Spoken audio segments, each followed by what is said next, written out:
I'm going to read Marie Voltor's vision given to her on the 27th of April 1947. Chapter 636 of the poem of the Man God, titled The Descent of the Holy Spirit, End of the Messianic Cycle. And Jesus does explain that this event is the end of the Messianic cycle, and I'll read that in due course. So to begin, no voices or noises can be heard in the house of the supper room. None of the disciples are present. At least I cannot hear anything that can authorize me to say that people are gathered in the other rooms of the house. There is only the presence and the voices of the 12 and of the Most Holy Virgin gathered in the hall of the supper. The room looks wider because the furniture is placed differentially and leaves all the centre of the room and also two of the walls free. The large table used for the supper has been pushed against the third wall, and between them and the wall, and also at the two narrower sides of the table, they have placed the couch seats used for the supper, and also the stool that Jesus used for the washing of feet. But the couch beds are not vertical to the table, as they were for the supper, but parallel to it, so that the apostles can sit down without occupying all of them. And they've left one, the only one placed vertically to the table, all for the Blessed Virgin, who is at the centre of the table, in the place that Jesus occupied at the supper. There are no tablecloths or tableware on the table. There's nothing on the sideboards, and the ornaments have been taken off the walls. Only the chandelier in the centre is lit, but only one flame is lit.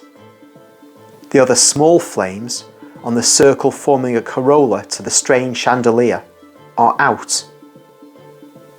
The windows are closed and barred with heavy metal bars placed across them, but a sunbeam penetrates boldly through a tiny hole, and like a long thin needle it descends on the floor, forming a round spot of sunshine.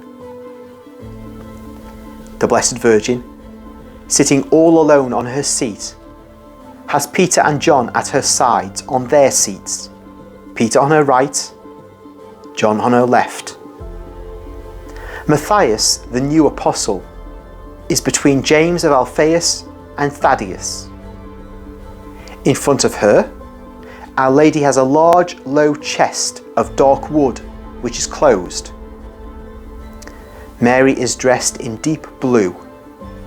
Her hair is covered with a white veil, over which is placed the edge of her mantle.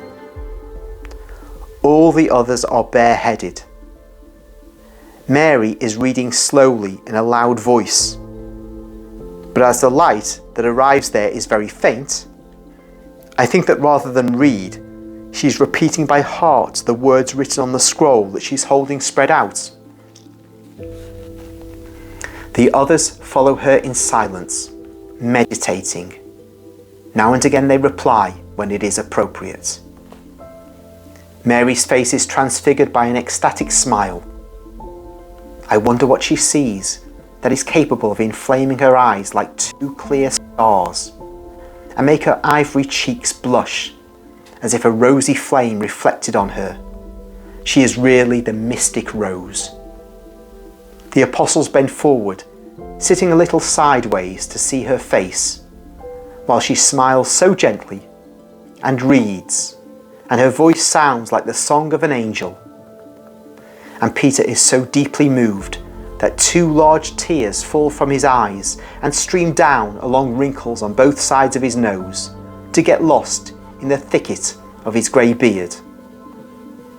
But John reflects the virginal smile and is inflamed like her with love, while he follows with his eyes what the Virgin is reading on the scroll, and when he hands her a new scroll, he looks and smiles at her.